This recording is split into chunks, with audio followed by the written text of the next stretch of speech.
Namo Bhagavate Vasudevaya.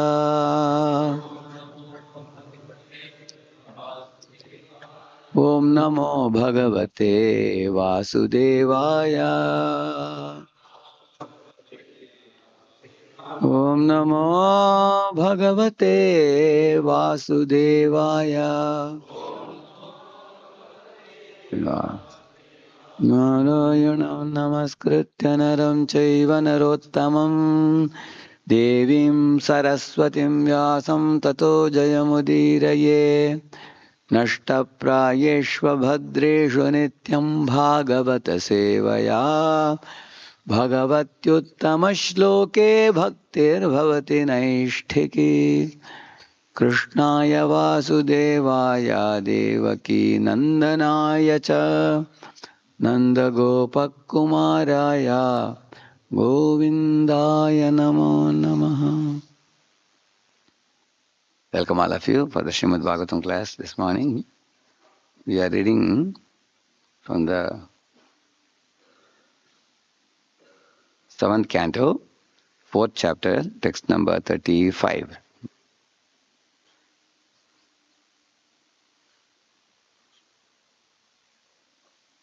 Hiranyakashipu terrorizes the universe. Hare Krishna. Yam sadhu gatha sadasi ripavopi sura nripa pratimanam prakurvanti kimutanye bhavadrishaha. Yam sadhu gatha sadasi ripavopi sura nripa pratimanam prakurvanti kimutanye bhavadrishaha. Yam sadhu gatha sadasi ripavopi sura nripa pratimanam prakurvanti kimutanye bhavadrishaha. All Prabhujis together. Ripavopi sura nripa.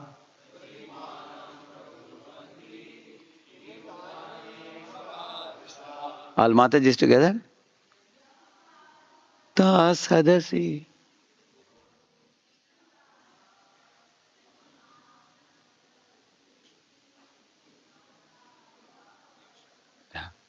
Yam whom? Sadhu gatha sadasi. In an assembly where saintly persons gather.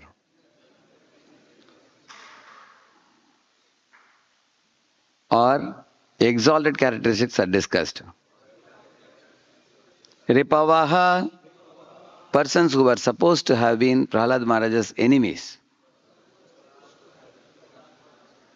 Even such a devotee as Prahlada Maharaj had enemies, including even his own father. Api, even. Suraha, the demigods. The demigods are enemies of the demons. And since Prahlada Maharaj was born in a family of demons, the demigod should have been his enemies.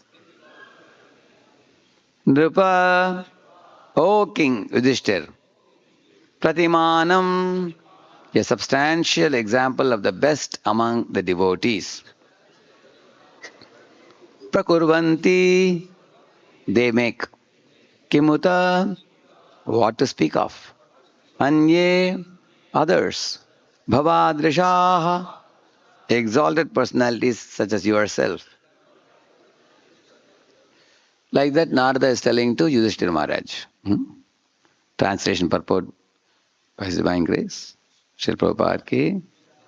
In any assembly where there are discourses about saints and devotees, O King Yudhishthira, even the enemies of the demons, namely the demigods, what to speak of you, would cite Prahlada Maharaj as an example of a great devotee.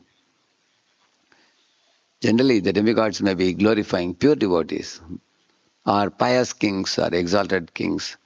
They may talk about them. But even demigods assembly, sometimes there is an elaborate discussion about Prahlada, who was actually Daityaputra. Why? Because he was externally a Daityaputra, but internally he was a pure devotee and a Mahajan. Gunairalam asankheyair mahatmyam tasya suchyate vasudeve bhagavati yasya naisargiki ratihi. Who could list the innumerable transcendental qualities of Prahlad Maharaj? He had unflinching faith in Vasudeva, Lord Krishna, the son of Vasudeva, and unalloyed devotion to him. His attachment to Lord Krishna was natural because of his previous devotional service. Although his good qualities cannot be enumerated, they prove that he was a great soul, Mahatma. So, these are actually the most aspired achievements in the life of a devotee. How to develop a firm faith in Lord Vasudeva and how to cultivate unalloyed devotion to him. Anya Bilashita Shunyam. Without any kind of ulterior motive. Free from karma jnana yoga. Free from the mentalities of proprietorship, controllership, enjoyership, mamata, aham, ahanta and all that. If one can cultivate firm faith in Lord Vasudeva with pure devotion to him, and these were already there in Prahlada. His attachment was natural because of his previous devotional service. He had rendered devotions in the previous life. We will see about that also. So his good qualities are innumerable. They are, Narada Muni explains about that also. Purport by Srila Prabhupada. In his prayers to the 10 incarnations, Jayadeva Goswami says, Keshavadhrita Narahari Rupa Jaya Jagadish Hare. Prahlad Maharaj was a devotee of Lord Nrsimha, who is Keshava, Krishna himself. Therefore, when this verse says Vasudeva Bhagavati, one should understand that Prahlad Maharaj's attachment for Nrsimhadeva was attachment for Krishna, Vasudeva, the son of Vasudeva.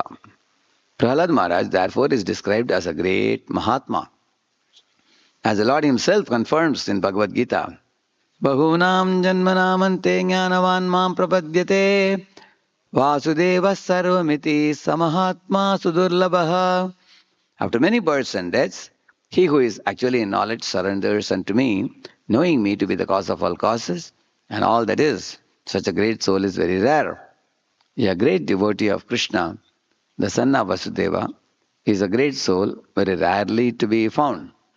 As Krishna says, Manushyanam Sahasreshu Kaschit Yatati Siddhi. Then he says, Yatatam api siddhanam Kaschin mam veti tatvata. He says that out of thousands of people, one seeks the truth. Out of those who are seekers of the truth, 1 out of 1,000 may become a devotee. Prahlad Maharaj's attachment for Krishna will be explained in the next verse. Krishna graha grahit atma. Prahlad Maharaj's heart was always filled with thoughts of Krishna.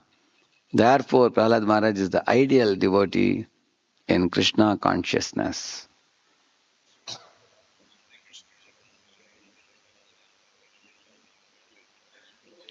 So, you will see that Prahlad Maharaj, why is he glorified as a... so, this may be small for you, but I will... Whatever I am going to show you, that will be big enough for you, I believe. So, these are the qualities of Prahlad. From 7.430 onwards, Prahlad's qualities are explained by Narada. Tasya daityapate putras chatvara paramadbhutaha prahlado abhun mahamstesham gunair mahadupasakaha. He says that Daitya Hiranyakashipu had 4 very wonderful sons. All are adbhuta, it is said. All the 4 sons were wonderful. But amongst those 4, this personality was outstandingly special amongst them. So, Tesham Gunair Mahadupasakha. Because he worshipped the Supreme Lord, and also he also worshipped the Supreme Lord's pure devotee Narada. He acquired all these wonderful qualities. He says, so these are the qualities of Prahlad. So let us decide these qualities and discuss more. Brahmanya Shila Satyasandho Jitendriyaha Atmavat Sarvabhutanam Ekapriya Suhrittamaha Dasavat Sannataryangrihi Pitruvaddina Vatsalaha Bhratravat Sadrishe Snigdho Guru Shishwara Bhavanaha Vidya Artha Rupo Janmadhyo Manastambha Vivarjitaha. See the qualities of Prahlad. It is said here that this is Brahmanya. He was qualified with all the Brahminical qualities, as you all know, Shama, Dama, Tapa, Shaucham, as Krishna explains. Now, when we discuss such qualities of pure devotees like Prahlad from the Shastras, what exactly is going to happen by discussing these qualities? First of all, we have to be aware of what are the sublime qualities. Knowledge is the first step. And once the knowledge is heard, at least we are aware that such things exist. Just like, for example, switching on a light in a dark room dissipates the darkness, isn't it? Most of the people in the modern times who are suffering from various bad habits, most often don't know why that habit is bad. When I was traveling in the train, I saw one farmer purchased a big bottle of Pepsi and is feeding it to a small boy. His son, gada gada gada, is drinking like water. So because he just doesn't know what does it contain. Nowadays there are so many packaged foods people just buy and eat. Of course, the world is no more so ignorant now. People are becoming little aware of the dangers of packaged foods and junk food and everything. Slowly the awareness is increasing now because many people are promoting sattva nowadays. But the point is, if I am ignorant, then I am going to do things in a certain way. If you are knowledgeable, at least I will think of the consequences of my actions. That is a possibility. That's why in the very beginning, cultivation of knowledge is emphasized. Like Arjuna was ignorant, he was weeping. Then Krishna gave him knowledge, enlightened him, and then he came out of his sadness. Same thing with Chitraketu also. He came out of his sorrow after hearing from the small child. So, then somebody may argue that if you know about these qualities, simply discussing these qualities, how does it help? How is it going to become assimilated in our system? How is it going to become an integral part of my being? Or is it simply, whatever is there in Shastra, you discuss, and then you go and then lead your life the same way as it was going on before? Somebody may say like that. But actually you will see this ocean of good qualities that Prahlad possessed. Some of these qualities you will see in some devotees around you. You will see that the people who are living with us, equals, juniors, seniors. So whenever we read these qualities, then we see that, oh, this devotee possesses this quality, that devotee possesses that quality. At least in some proportion, every devotee has some quality. So we have one special program for our youth students. We call it as a Sadhu Bhushan Award. So we have listed some 14 or 15 qualities. Like one of the boys was coming and getting the award of Sanatana Goswami Award. When he was receiving the award, such a loud haribol, everybody, that we could understand how much devotees appreciate his humility. Similarly, somebody is known for tolerance. Somebody gets a Hanuman Award for doing lot of services. Somebody gets a Haridas Thakur Award for having taste in chanting, rising early in the morning, and some boys chant 25 rounds, 30 rounds daily. Somebody, gets the Cleanliness Award, Raghava Pandit Award. And Raghava Pandit is known for cleanliness. Spick and span, so clean. In this way, everybody is given different award. So when other students see the awards being given, they understand, oh, this devotee is very humble, this devotee is tolerant, this devotee is simple, this devotee is friendly, this devotee is service oriented. So then they also develop the inspiration. I wish someday I can cultivate such qualities, at least an iota of his qualities. So that longing will come. Kabe have bolo se dina amar aparadha gucci shuddhana me ruchi. When will my aparadhas go far away? And when will the shuddhanam be uttered by my tongue? And when will the day come? When will the day be mine? Like that he is actually expressing a longing. It's called as abhilasha. It's called as, there are three types of prayers, no? Samprarthnatmika, Dainavodika, and Lalasamayi Prarthana. Three types of prayers. So Samprarthnatmika means going to the deities and praying to the Lord. And Dainavodika means expressing one's fallen position to the Lord. And Lalasamayi means expressing our longing, aspiration, wishes. Sometimes in our yatras, when we go, we see in trees they have tied something. You have seen that? People write some chit and they tie it and put it. Of course, most people put that, please give me a baby, or give me good marks in exam, or give me a promotion in my job, or whatever. People may put many very petty things also. But at least it becomes evident that the living entities have a nature to express their desire to the Lord and seek the shelter of the Lord and benedictions of the Lord. So the best benediction that we can aspire for in our life is to cultivate such qualities like what Prahlada is exhibiting, and with those qualities be able to successfully serve Hari, Guru and Vaishnavas and make them all happy. Krishna should be happy, Guru should be happy, Vaishnava should be happy with our service. So that type of aspiration, nobody can condemn you. Hey, how can you aspire for this? We are not aspiring for a motor car or a house or anything. Our aspiration is very sublime aspiration, pure aspiration. So therefore, this is the beginning. Here there's knowledge from the scriptures. What are the ideal qualities of a devotee? How a devotee is supposed to be. And then we can see how much far away I am from these sublime qualities. And that also can make us humble. That can actually make us reduce our expectations from the world around us. That can also make us make a little effort to take some baby steps towards these qualities. And that is why we should study these qualities. Brahmanya was qualified as a Brahmana and devoted to spiritual knowledge. And Shila Sampannaha, he was endowed with good character. So,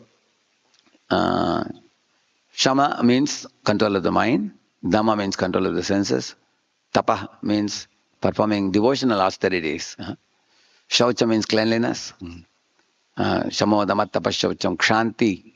Kshanti means tolerance and forgiveness.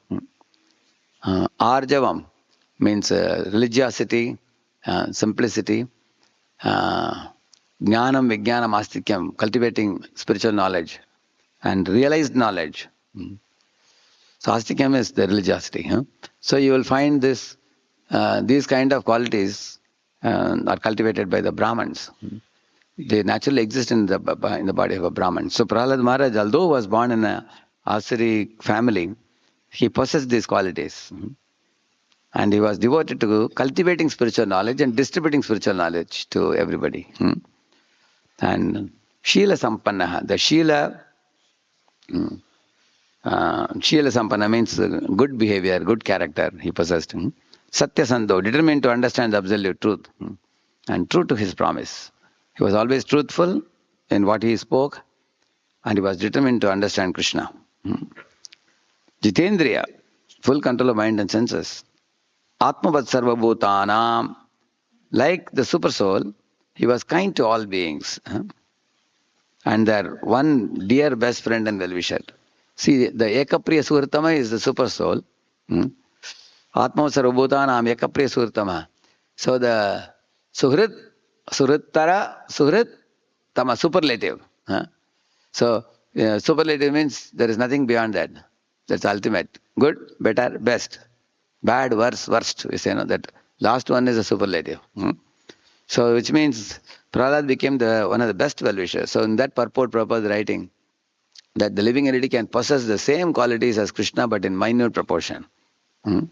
So Lord has these qualities in oceanic proportion. And the living entities also possess similar qualities. We say Titikshava, Karunika, Surda Sarvadehinam, Ajata Shatravaha, Shantaha, Sadhava Sadhubhushana. These are all the medals that Krishna gifts the devotees who are very sincerely practicing. Titikshava, Karunika, Surda Sarvadehinam, all these qualities. So Lord is Suhrid. So he also became a Suhrid, well-wisher of everybody. Well-wisher of everybody means such a devotee does not exploit any living entity. Such a living entity doesn't lord over any living entity. Such a personality like Prahlada, they only facilitate devotional service for all the living entities around. In this world, the quarrels are mainly because the living entities go overboard. They are not satisfied, they become greedy. They are not peaceful, they become lusty. They are not, they have a tendency to go overboard and become angry. When we cross the limits in this world, then we exploit other living entities and they become upset. And then there is misunderstanding, quarrel, everything.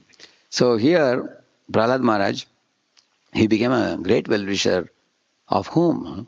Even his so-called enemy father. So most amazing thing with Prahlad, Prahlad actually preached to his demoniac friends in the school.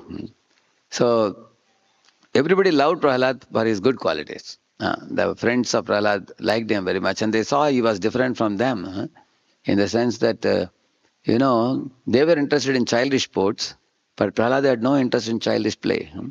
It's very amazing how a small kid is not eager for toys or eager for a tricycle or not eager for playing games. Prahlad had no taste.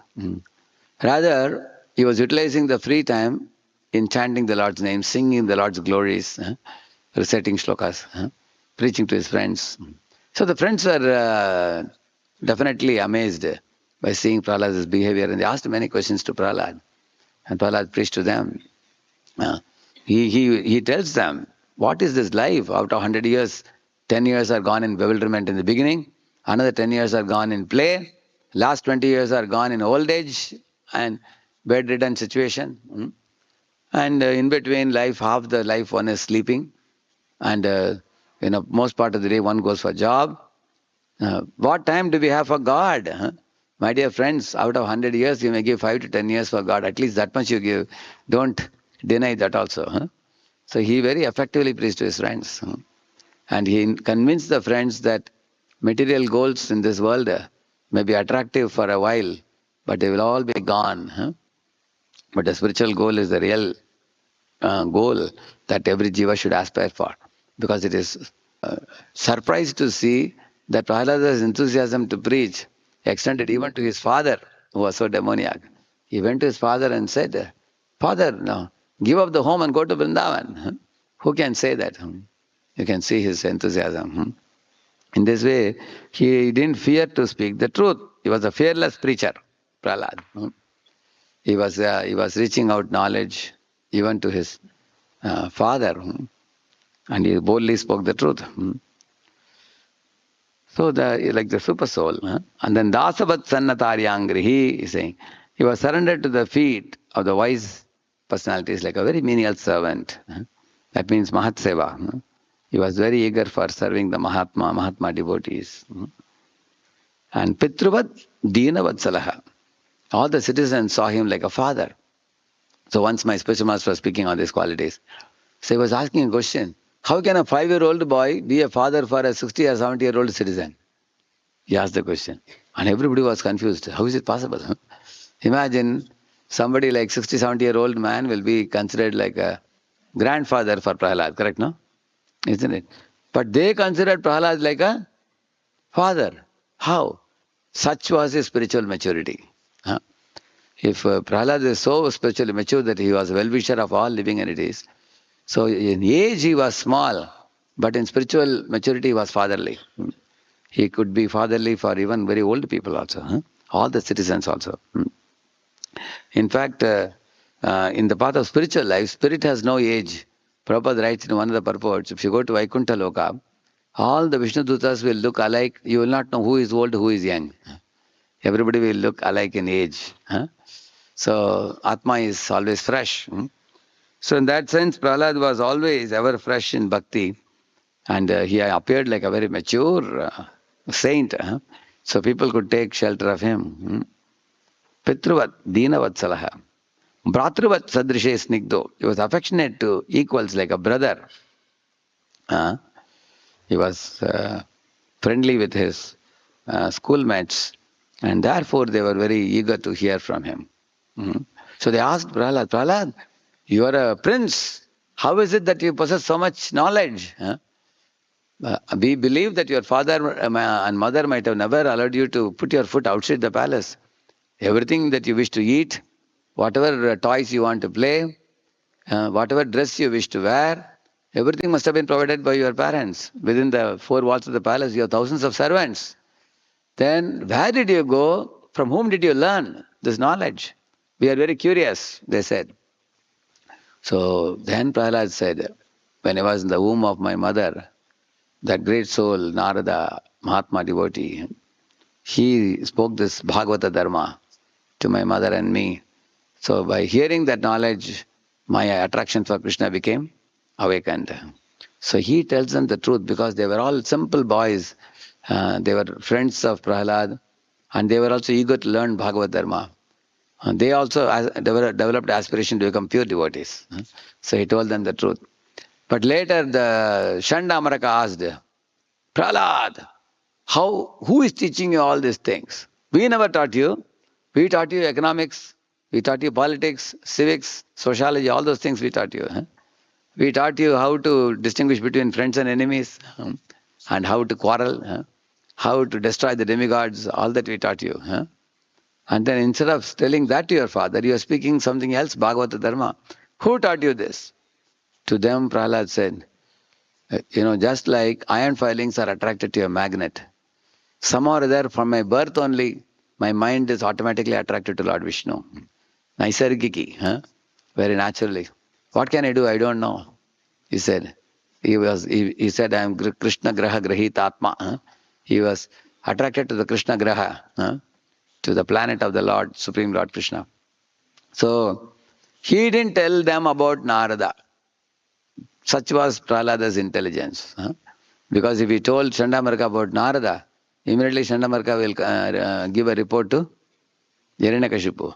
And immediately Hiranyakashipu will call for Narada. What have you done with my son? You have ruined my son.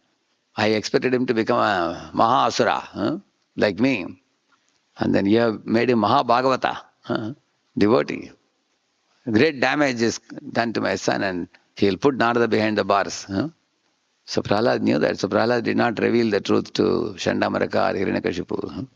But his friends, he revealed the truth. Which means Prahlad is also a very intelligent devotee. Jai Krishna Bhaje, say Bada Chatur, very intelligent. So in this way, Prahlad was affectionate to his friends like a brother.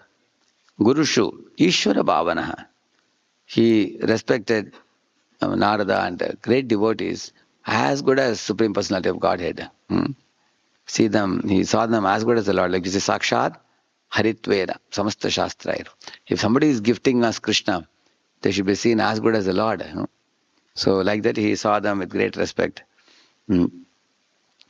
So Vidya, Artha, Rupa, Janmadyo, he is saying that he was endowed with great education, wisdom, and wealth, because he was a king's son. Not only son of the king of the entire world, entire earth, he was a Trilokadipati. All the three worlds were owned by his father. And Prahlada had beauty and he had good good birth. Means even the birth in the family of Asuras is not ordinary. Generally we think, oh, somebody is born in Asura family. You feel like that. Actually, if you read the 5th canto, you will see there are beings which are higher than humans also. There are beings. You will find, generally we have our idea of what Asura is. In fact, when he's calling Asura Varya Dehinam, when he's calling, what is that verse? Tatsadu Manye Asura Varya Dehinam. Greatest of the Asuras. They are endowed with many, many powers which even humans are not endowed with. It is in that sense, power to influence, power to control is enormous in them. And that's how he could take over the three worlds. So, from a spiritual point of view, his birth is not just a good birth, but a purest birth. He became a pure devotee at the time of birth itself, having heard from pure devotee Narada. So, despite possessing all these things, Manas Tamba Vivarjitaha, it is said, he was free from pride and unsubmissiveness. For example, when we become devotees, when we see the non-devotees, immediately we look at them with a derogatory outlook. We think, oh, this fellow is just eating, sleeping, waiting, defending, like a two-legged animal. And, I take only prasad, I chant Hare Krishna, I go to the temple, in this way I am a very pious man. And these fellows are impious like that, we think when we look at the non-devotees. But Prahlada did not see anybody as a non-devotee. He saw everybody as a potential devotee. Because every jiva is originally pure, covered over by some impurity. And we should consider that I am very fortunate that I met the pure devotees in my life and I was blessed with the Mahamantra and this beautiful path. But those who did not receive such mercy, they are less fortunate, and I should make them also more fortunate. That should be the mood in which one should see others. It's a reality. Sometimes we give Krishna consciousness to somebody, and that fellow progresses much faster than us also, because they were not aware of it for many years. Like there is one Vanaprastha devotee who is 60-year-old, in which he came to Krishna consciousness. So as soon as he understood Krishna consciousness, within a few months, he started chanting 32 rounds. He finished the whole Bhagavatam, he finished the Chaitanya Charitamrita. He was going at a very fast pace. So one day I asked the devotee, how is it, Prabhu, that you are chanting so many rounds, you are reading so much, you are preaching vigorously? He said, I have to catch up. You guys started at very early age. I missed all these years now. Now I have to do triple the speed I have to go now. If I have to purify my heart before I leave the body. So some people get that seriousness. Therefore, we can't label anybody as a non-devotee. They look like non-devotees. They just don't know. Give them the awareness, they become wonderful devotees. That is why he was not proud of what he had received. He knew that whatever I possess is a gift of my Guru.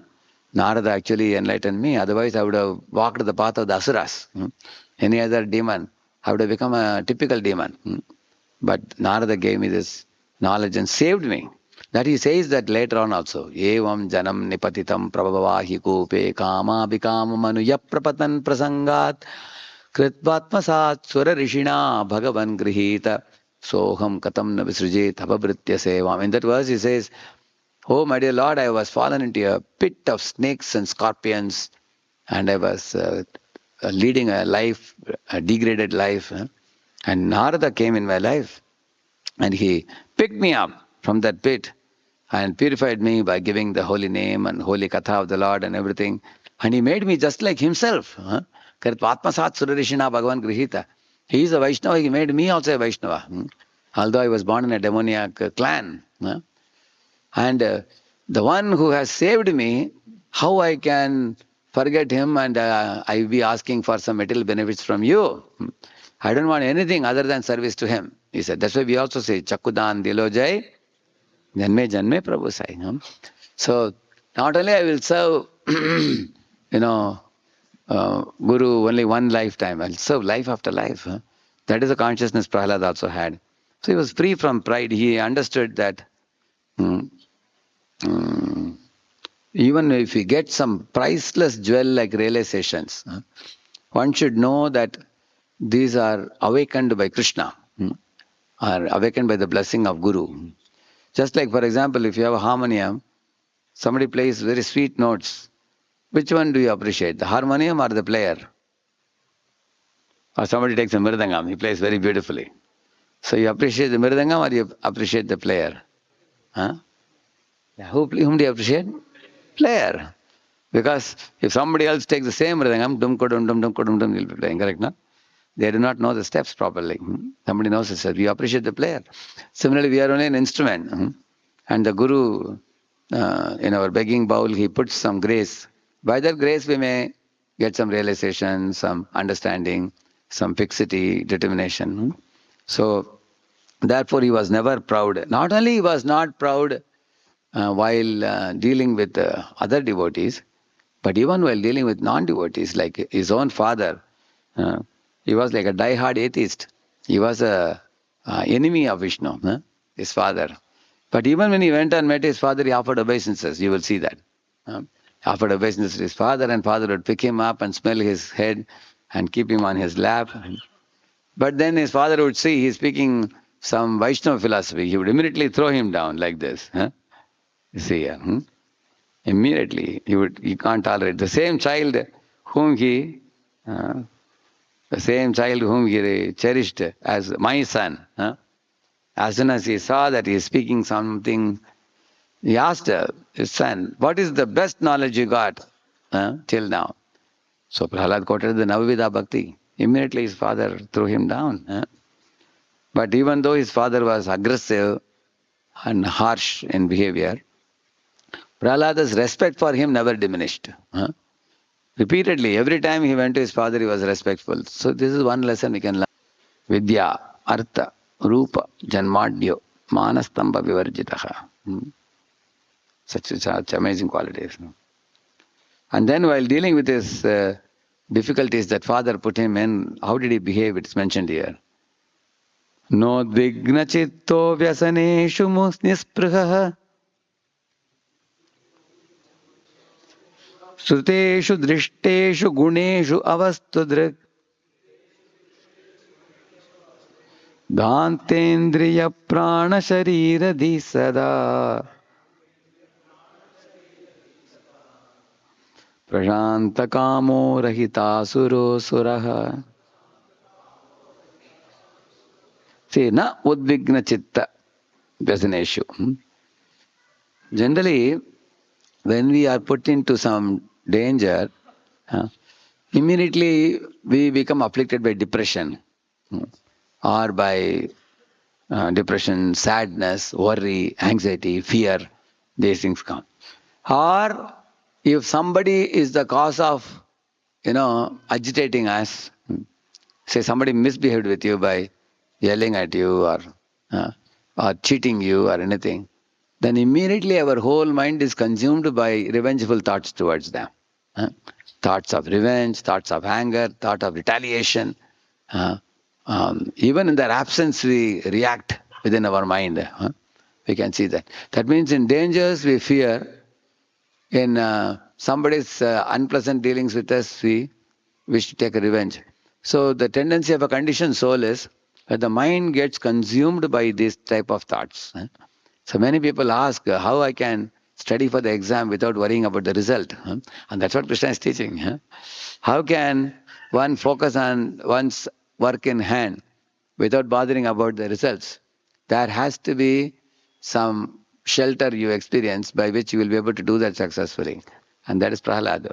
How Prahlad could do whenever he was put in danger, his attraction for the Lord and his absorption and devotion to the Lord was so powerful that it completely absorbed him like a sponge soaked in water.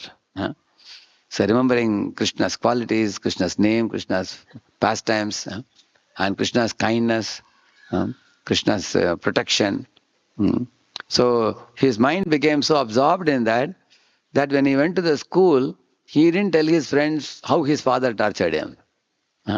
He didn't talk to his friends about how nasty are his two teachers, Shandamaraka, all teaching politics, economics. He never criticized his teachers in the school. He never criticized his father. And he didn't blame his father for putting him into multiple dangers. Rather, his speech was filled with Krishna's qualities, activities, pastimes, Krishna's sweetness, greatness, everything. Why is it so? Because his mind was predominated by spiritual thoughts. the thoughts of the dualities went far away. Dualities means Sukha Dukkha, Man Apaman, Shita Vishna, Labh Alabh, Jai Parajai, isn't it? All these things went far away. Therefore he was unagitated. Prabhupada writes in one of the purports, that's where I got, I'll show you that. See here, Prabhupada writes in one purport, I'll show you. See here what Prabhupada says. Apparently Prahlad Maharaj was placed in circumstances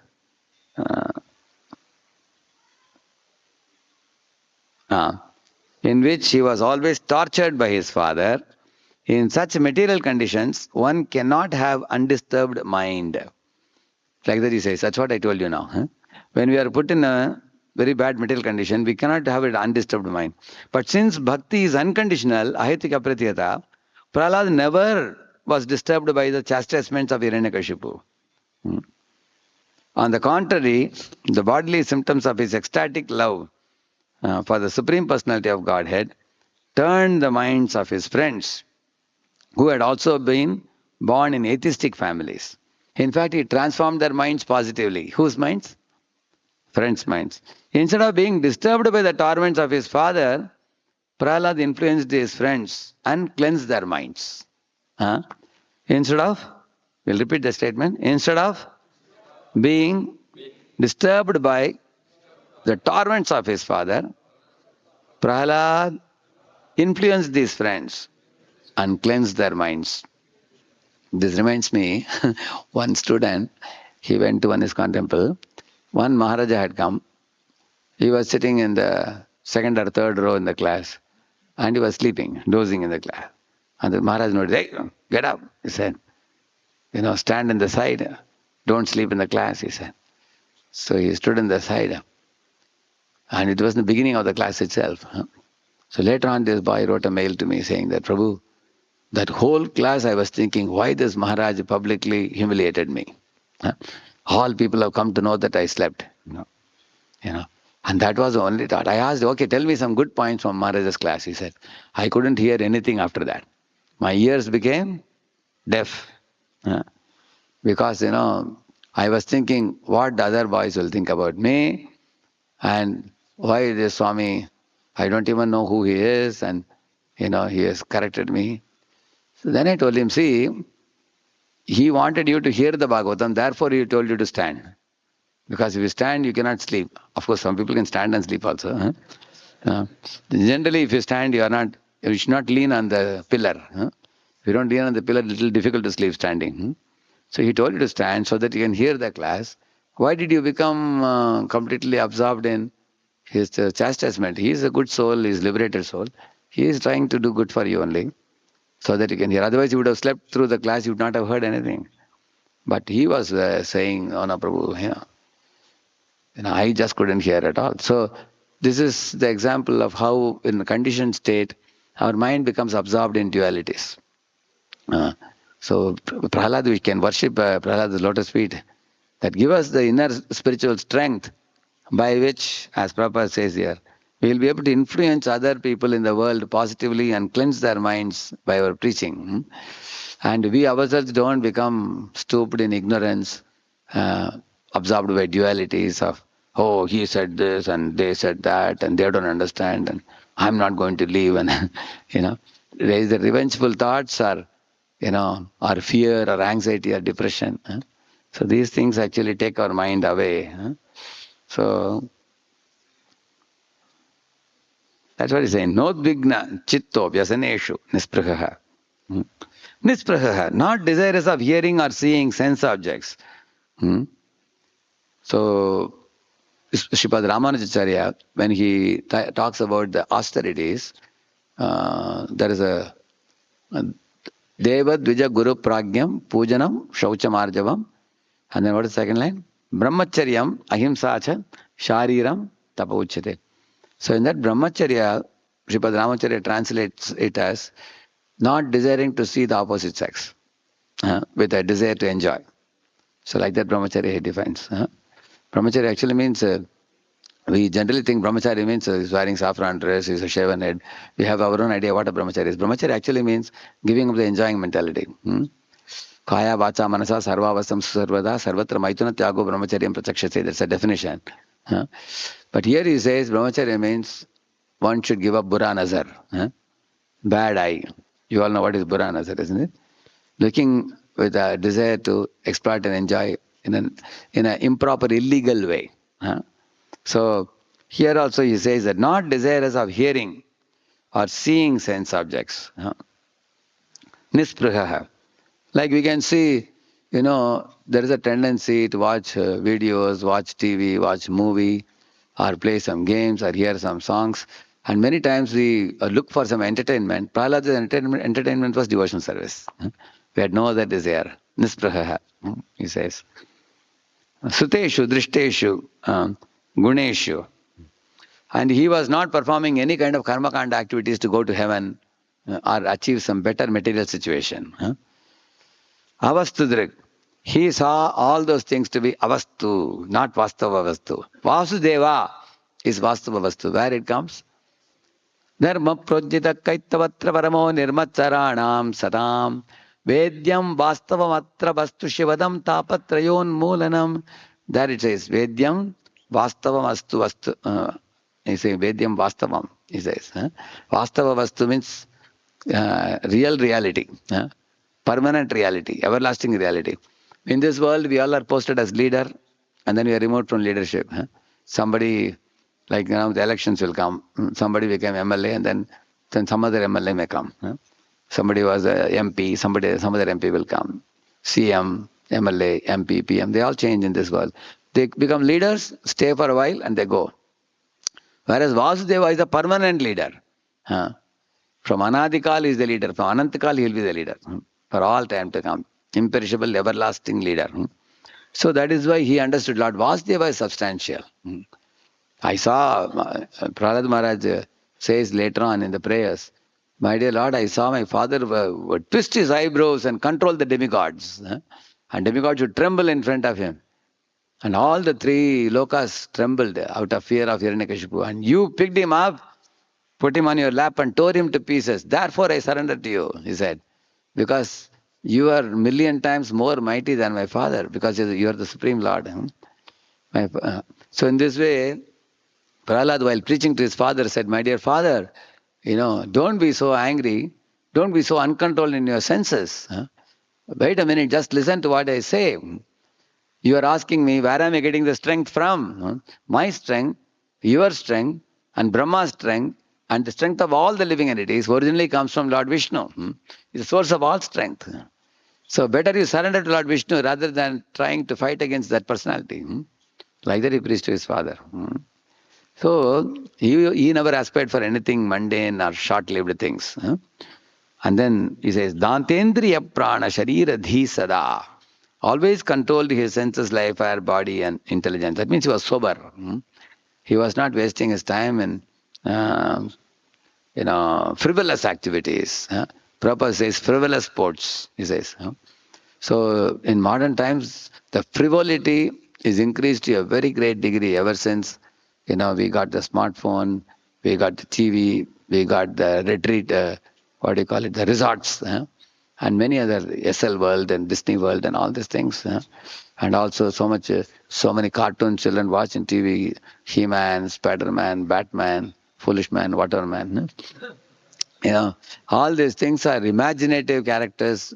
By watching such cartoons, you are never going to be purified. You hear about Krishna Balram jumping off from Pravarshana mountain, you are going to get purified. You watch Batman jumping from one building to another building, you will not be purified. Therefore, one should not waste one's time in such frivolous activities. One should rather absorb one's mind in the pastimes of the Lord and in the Lord's... Actually, in Bhagavatam, everything is there. You want romance? There's romance in Bhagavatam. Rukmini marrying Krishna. And Krishna marrying the 5 queens. Every queen he married in different ways. So you can get romance. You want to get stunned. You can see Varahadeva having stunt with Hiranyaksha. You can read elaborate discussion you will find in the Bhagavatam. If somebody is interested to read stunt, you want to know tragedy. You see our Satrajit was killed by Shatadanva. Shatadanva was killed by Krishna. You will see that. You will find There were so many people. Hare Krishna. Welcome. So welcome all these devotees with loud Hari Bol. Hari Bol! Acha, very good. Hare Krishna. Hare Krishna. Hare Krishna.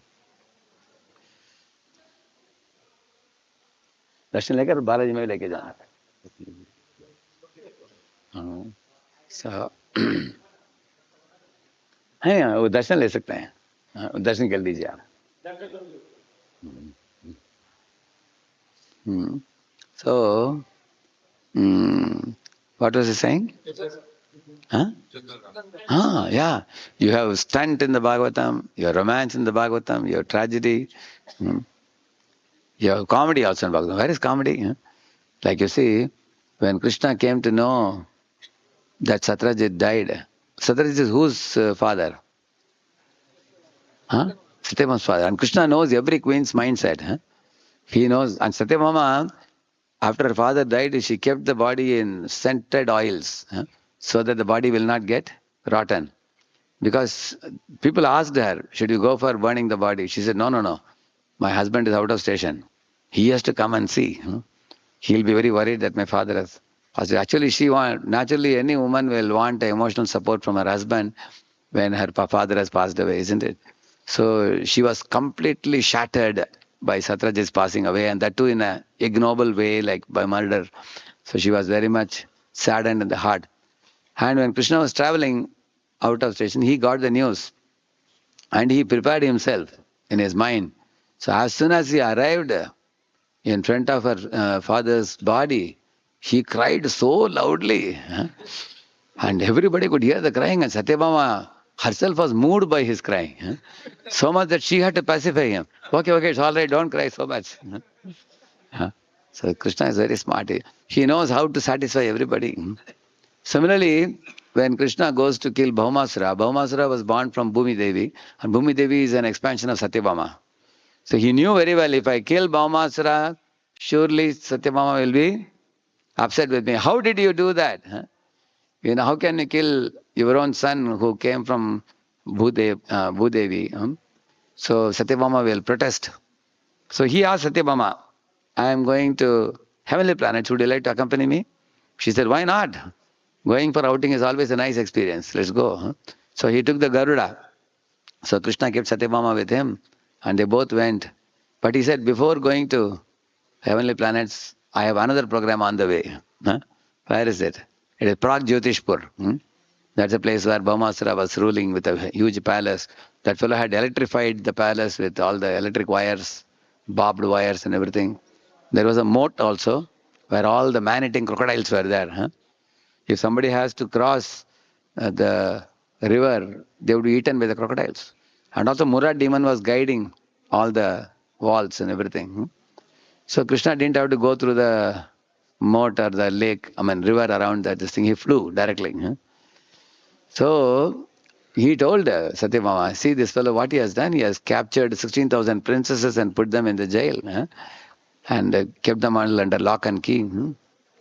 So therefore we have to have a war with him. So where he was having the war, Satyabhama was watching, and the war was getting intense. And Bhaumasura was, first of all, killed Mura first. Therefore Krishna is called Murari. Then afterwards, when he went to fight with Bhaumasura, Bhaumasura sent volleys of arrows on Krishna. And Satyabhama asked, what are you doing? We are just tolerating all the arrows on you. Hit him back. And Krishna asked, what I should do? Should I kill him? Yes, I am telling you, kill him, she said. Immediately Krishna finished. So now Krishna is so smart, he said, you only told me to kill. I didn't kill him. So when you read the Bhagavatam, what is not there in the Bhagavatam? There is humor, there is tragedy, there is comedy, and there is stunt, there is romance. There is more than 50 subjects in Bhagavatam. So, but the beauty is, the more we hear these pastimes, when you hear these type of pastimes, our affection for Krishna will increase multiple times more. How Krishna is such a multifaceted personality. What you name a quality and you will find in Krishna. Somebody may say, can you say God is a thief? Yes, God is a thief also. But God is such a thief that when he steals butter, he is glorified as Makanchor. Can you say God runs away from the battle? Yes, he runs away. He's called as Ranchod. Prabhupada said, if you steal a bank, you will be beaten by the police. When Krishna steals butter, whatever butter he steals in the world, everything belongs to him. So, in this way, Prahlad's mind was so much absorbed in Krishna's pastimes that he was completely, his mind could transcend the dualities. Imagine you are in the middle of the road. There is a heavy traffic jam in the front. Behind you there is heavy traffic jam. And everybody is putting the horn. And you are definitely going to be frustrated, isn't it? You can't go ahead also, you can't go behind also. You're jammed between the two. That's why you call jam. You can't go anywhere. What to do? There is one way you can become happy. What is it? If a helicopter takes you up, and then you can cross all the jam and fly, isn't it? So that helicopter is becoming transcendental to dualities. If you become transcendental to dualities, then dualities will exist in the world, but we are not affected by it. And that was Prahlad Maharaj. Yeah. Prashanta Kamo, Rahita Suro Suraha. He subdued all lusty desires. Although born in family of demons, he was devoid of demoniac qualities such as envy. He was absolutely free from envy. The asuras always envy the demigods. They call it Surad Visham. Vadhaya cha Surad Visham. Kunti says, no? What is that famous verse? Apare vasudevasya devakyam yachitobhyagat ajastvam masya kshemaya vadhaya cha Surad Visham. So asuras are called Surad Visham. They are envious of devatas. But Prahlada was not all envious of anybody. He was free from envy. And not even his father, who was actually trying to kill him. Imagine if somebody is trying to kill you, will you not be envious of them? Will you not be angry with them? He wasn't envious of him. Rather, he prayed to Lord Narasimha for the welfare of his father. And he subdued all the lusty desires, means he had abundant resources to enjoy as a king's son. But he was not a sense enjoyer.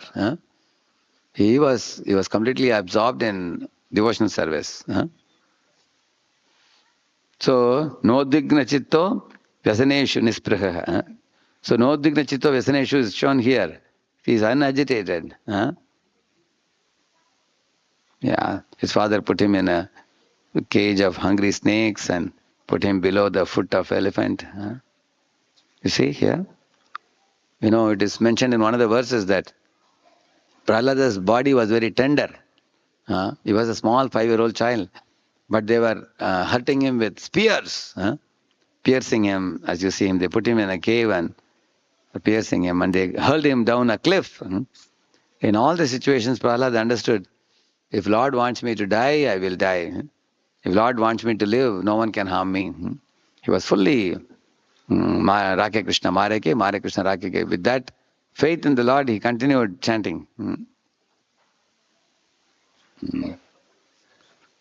Actually, recently, in my travels in one place, I heard an interesting pastime.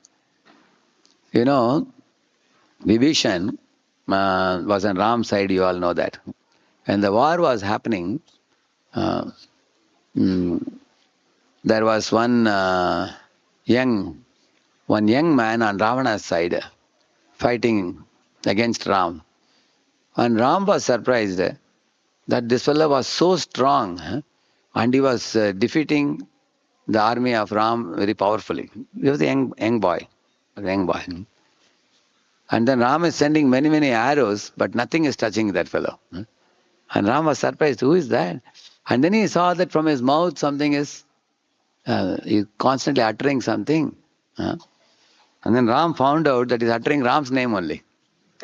Constantly uttering Ram's name and sending arrows. Without any gap, he's uttering. Sometimes when you chant Hare Krishna, Hare Krishna, Krishna Krishna, Hare Hare, Rama Hare, Rama Rama, Rama Hare Hare, Hare Krishna, Hare Krishna, Krishna Krishna, Hare Hare, Rama Hare, Rama Rama, Rama Hare Hare, and then stomach will go inside. And then you have to take a breath, correct, no? And then again you continuously chant. How many mantras do you think you can chant like that continuously? About 4 or 5 or 6, you can chant. So he was chanting also Ram Ram Ram Ram Ram Ram Ram Ram Ram Ram like that. And then Vibhishan told Ram, see, when he takes the next breath, there will be a gap. In that you should hit him. He said. So as soon as a small gap came, like the Ram sent the arrow, and he was knocked down. And then Ram was looking at other people, now whom to knock next and all. At the time he heard some weeping sound and turned around and saw. And Vibhishan was putting that boy in his lap and weeping. And Ram asked, Vibhishan, what happened? He said, he's my son only, he said. Huh? And Ram was amazed. Huh? You see, Vibhishan was such a pure devotee that because his son was walking that path against Dharma and against the Supreme Lord, for the sake of the Supreme Lord, he was ready to even forego his own son. Huh? You can see, just like we talk about Srivas Thakur, isn't it? So when you constantly chant, Maya cannot touch you. That is one lesson from this pastime. Huh? When you constantly chant, there is no gap. Then there is no space for Maya to sneak into your life. Generally, we find we all do three types of activities. One is you do your duty, which is prescribed duties, correct, no? You know, imagine, for example, a student has to write examination tomorrow or today. Mind cannot go anywhere. I've seen them going in the train or the, buses or something. They will be opening the book and studying. Even in the buses, they will be studying. You've seen that? And even when they go up to the exam hall, one leg inside, one leg outside, they'll be seeing. Because their mind is fully fixed. So when you do your duty, similarly, a man who wants to make money to put up the family, wife, children and all, he also is focused on making money. So at that time, your mind is fixed on prescribed duty. And another thing that we all do is Krishna consciousness. But what is the third activity we do, which is called sense gratification? So one is doing prescribed duty and Krishna consciousness like a railway line. One should not allow sense gratification to sneak in. So when one constantly chants the holy name, then sense gratification cannot come in. So that's what Prahlada. When Prahlada saw dangers are coming, he continuously chanted the holy name. He was protected by Lord Vishnu. Yeah. See, here Narada is saying, Gunairalam asankheyair mahatmyam tasya suchyate vasudeve bhagavati yasya naisargiki ratihi. I think this is what we read today. He's saying that naturally he had devotion to Lord Vishnu. Yeah. See, who could list the innumerable transcendental qualities of Prahlada Maharaj? He had unflinching faith in Vasudeva Lord Krishna and unalloyed devotion to him.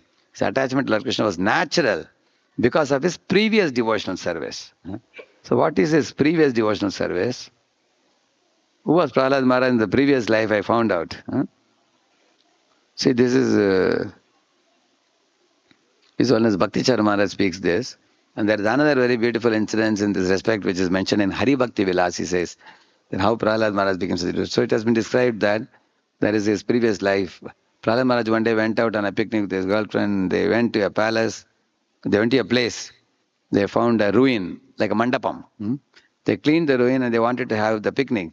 But at that time they got into a very bitter fight, bitter argument. Kamat krodho bhi jayate. So both of them became so upset that both of them did not eat anything. She also didn't, he also didn't eat anything. And he stayed up the whole night. He was so upset. Now that day happened to be Narasimha Chaturdashi day.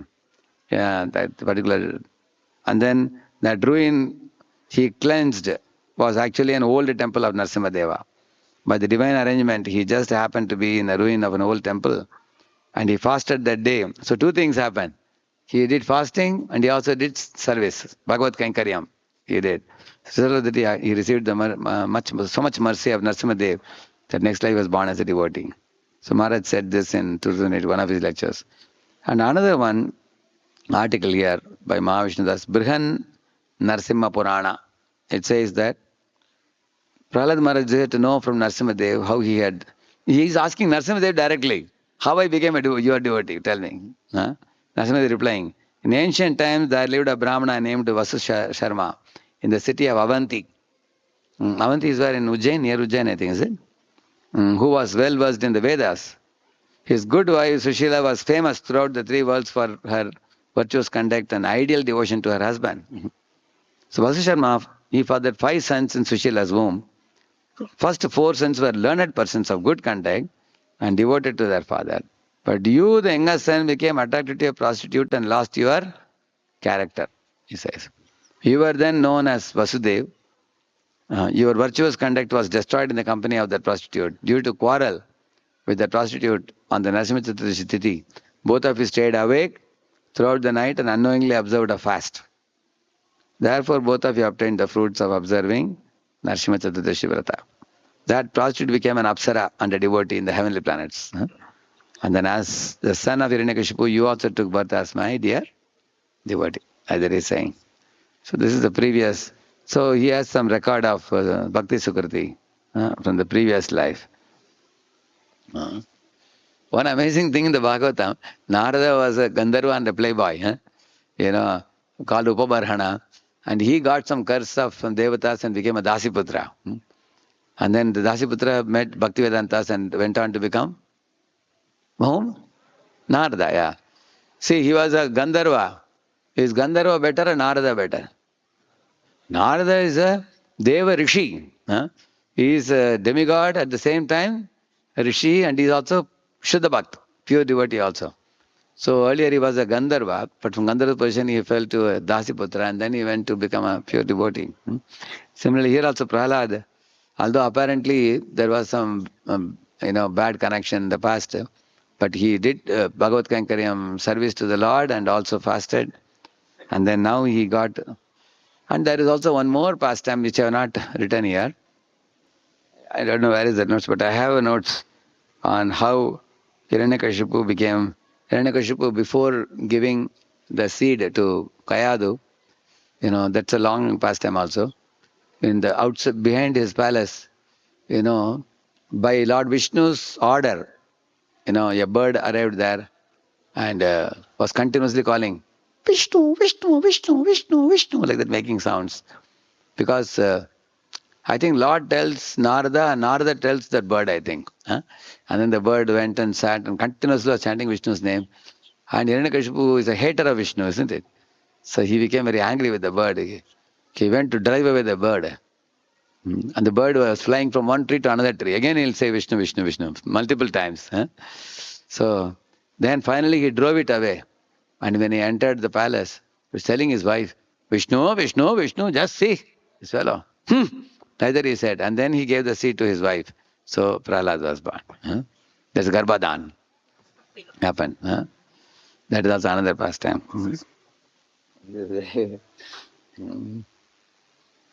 See. Nasta Kreda Nako Balo Jadavatan Manastaya Krishna Graha Grahitatma Naved Jagadidrisham. See, here he is saying, from the very beginning of his childhood, he gave up all the childish play. Nyasta Kridanako means he gave up all his childhood play. He was remaining silent and absorbed in devotion to the Lord. Like that he says. So these verses, subsequent verses, what I have put here, these are all its ecstatic symptoms of Prahlada. Just like a child sees the mother, it smiles. Child sees the mother and father, it doesn't see, it cries. Yugayitam nimeshena chakshusha pravrashayitam. So there are two types of qualities of Prahlada discussed in this section. 6 verses discuss the mode of goodness qualities. And then up to 36, 30 to 36. And then 37 to 42, another 6 verses talk about transcendental qualities in relation to the Lord Mahabhava. I mean, he experiences the Bhava for the Lord. So those are explained. So in this way, one very important thing before concluding, I would like to say is Prahlada's good qualities also include his compassion for the suffering souls. Like you see here, he's preaching to his friends. So he's telling Lord Narasimha, I am not worried about myself, but I am worried about my friends and all the suffering souls in this world. They repeatedly, puna puna charvita charvananam. He tells his friends that give up your sense gratification and surrender to Lord Vasudev, preaching to them. So the fearless preacher, Prahlada. So there are many pastimes. His faith in the Lord, we explained that.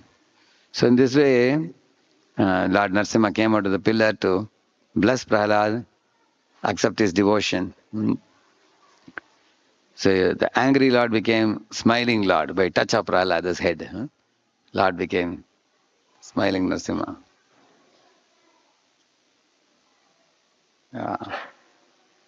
In this way, Prahlad made all his friends dance to the holy name.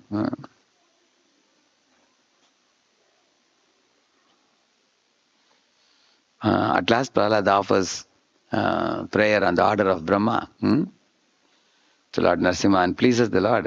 And at that time, the Lord is asking Prahlad, what do you want, Prahlad? I can give you any benediction. If you want Ashtasiddhis, I can give you.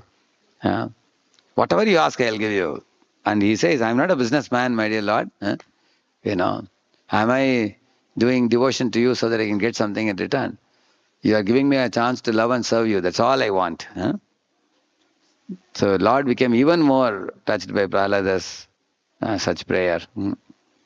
See here, Prahlada is sitting on the lap of the Lord and praising the Lord. And Narasimha is amazed by Prahlada's prayers. So in this way, Narada is the guru of Prahlad, but he is overwhelmed with ecstasy while speaking on the glories of one of his own disciples. One of his own disciples. So how much he has touched the heart of the Guru, so much he has pleased the Guru. So you can imagine, Yasya Prasadat, Bhavat Prasada. He pleased both. That's why I put these two pictures. He pleased the Lord and the Guru also. Yasya deve para bhaktir yata deve tata gurau tasyaite katitahi artha prakashante mahatmanah. If one pleases Guru and Krishna, then all the truths will be revealed in the heart of such a devotee. Prahlad Maharaj ki, thank you very much. Srila Prabhupada ki.